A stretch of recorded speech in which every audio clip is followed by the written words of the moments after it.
everybody, welcome back. Today we're talking about Iron Man 2. This one's a bit of a mess, so the review's going to be a bit of a mess because there's a lot to talk about.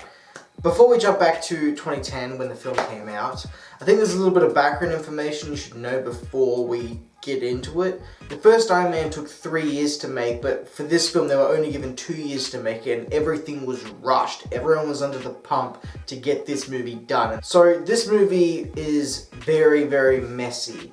And I don't think it's the filmmaker's fault. I think it's very much the studio's fault with this film because there's great ideas here, and then you can tell that all those great ideas and themes have been stripped in service of a fun superhero movie that the mass audience will enjoy.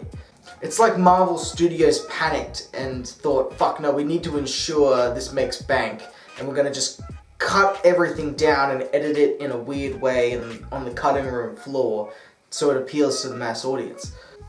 And then there's this whole section of the film that feels like it's just Avengers setup. That feels very like reshoots, like they've just been shoved in there at the last second. And then this film has a very jarring edit. Like, don't get me wrong, I love me some Sam Jackson, but the man said it best himself. I'm here to give some exposition. Maybe next time I'll get to kick some ass. There's too many plots in this film. The film starts to feel very convoluted. There's some great dialogue here, like straight after Monaco when Tony's talking to Ivan in the jail. And then there's other times where it feels like it's just people talking over one another and it's just a bit of a mess. Like, this movie is such a mixed bag, you know. I absolutely love the cinematography in this film. It's beautiful. There's more set pieces, the locations are more varied, it's brighter, it's more beautiful. It feels like a $200 million superhero film. It feels bigger. The cinematography is absolutely stunning, and then the film will go ahead and make Tony regress as a character so much. I enjoyed my time with this film, but there's no substance underneath the spectacle. There's nothing really to gain from this film. And when there is substance, it feels like it's been pushed aside and cut down in the edit of the film. Let's talk actors. So, Tony Stark, I mean, fuck, Robert Downey Jr. kills it every time. He does the best that he possibly can with the material he's given. He gives another great performance. Gwyneth Paltrow is really good again. It's more of the same, but it's still very solid. Rhodes being recast by Cheadle. He does a great job at filling those shoes without it being too noticeable or jarring. Mickey Rourke as Ivan Vanko, for the most part for me, is pretty good. Like I said, the scene in the prison talking to Tony, awesome. But then, you know, he'll cry out because of his father at the beginning of the film, or at the very end it becomes very cartoony and then it just takes it down. It's just so mixed, this movie. It's very hard to get my head wrapped around it and what I actually feel about it. I wish they didn't cut him down in the edit of the film to just look like a generic Russian, but he is. And I'm sure there's a plethora of deleted scenes that can fix it and make it look much better, but I can only go off the final product and what we've got.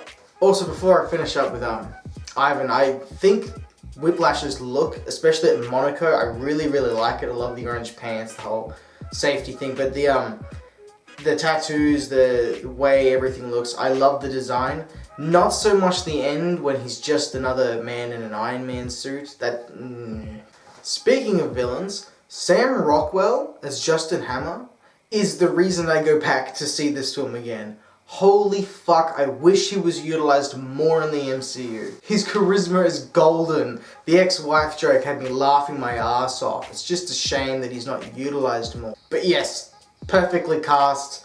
He can go toe-to-toe with Tony in a that's a tongue twister, toe-to-toe with Tony. But he can nonetheless with Tony and hold a strong conversation with the same amount of charisma without it Tony overpowering him in the acting department.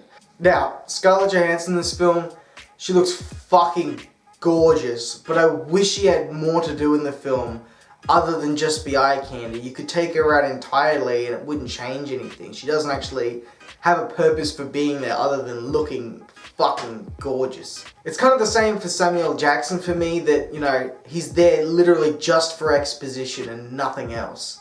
But yeah, despite my flaws, cinematography is fucking amazing. Some of these set pieces are still the most memorable to me because they're not so overblown with CGI. The practical effects here are insane.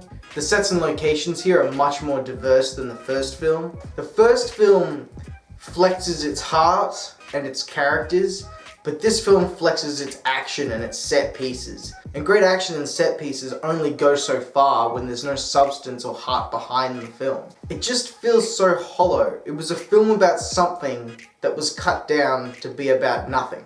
Now I'm going to mention some cons I personally have that just have always bothered the fuck out of me. I've never liked the whole subplot of Tony is dying now all of a sudden, and his veins are all like tech-like and shit.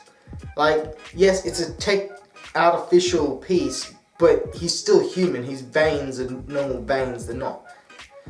Anyway, and how insanely ridiculous and contrived that the element that Howard Stark discovered decades ago but couldn't synthesize in his lifetime can not only be made by Tony in a day, but is also the exact element Tony needed to power his heart. What the fuck? If this movie does succeed at anything, it's going bigger. This movie feels huge. From the opening sequence, which is like a sensory overload, to the badass climax where War Machine's just shooting through shit. It's really good in that department. I can tell from what the film's shown that the film wanted to be about legacy, Tony's legacy, his father's legacy of taking that forth, and how his legacy affects other people like Vanko. But it's just a fucking shame that it was just cut down to be this safe popcorn flick, and then the forced reshoots of the Avengers subplot stuff to set that up. It's just darn shame, because this movie could have been something really special. When this movie came out, it was widely disliked, and I can see why, because the film doesn't really go anywhere. You know, Pepper Potts becomes CEO just to decide that she doesn't really like it and resigns at the end of the film. Rhodey has taken his suit and they're fighting in his house on his birthday. Well, they're friends and you know they're probably going to make up at some point. Vanko's building these special robots for almost the entire film, but really they're only kind of there for 5 minutes at the end. You know how Whiplash is supposed to be the main villain in this film? Really, it's just another guy in a suit. The problem with Tony's heart? Could have cut that and you wouldn't have missed anything. There's time dedicated to Tony's father being an asshole, just to learn that he's not really an asshole. Doesn't really add anything. Tony still acts like a douche. But the action, cinematography, the acting, they just save it for me. I don't think it deserves as much hate as what it gets. This is the first Marvel film for me that makes me think, fuck, in future films that this could be just mindless popcorn flicks and Marvel is killing any sort of themes or stories that directors actually want to tell. Which there are some of, which we will get to. But yeah, I don't think the film deserves the hate that it gets. It's better than a lot of other MCU films. It's above average, but it's not special by any means. So for me, Iron Man 2 is going to get a 6 out of 10. Yeah, that's pretty much how I feel about it. It's a good watch. I probably won't watch it again for a long time because again, there's no substance underneath the spectacle and that just kills it for me. Or when there is substance, it's just cut down so you can't actually, it's like they've got this well-developed story that's 10 chapters, but they're only going to give you chapters 2, 6, 8, and expect you to pretend like you've got all the story and you should just care. Anyway, thank you everybody so much for watching all the way to the end. Consider subscribing if you haven't already, because I've got a lot more to talk about still. But hopefully I can catch you next time when I talk about Thor.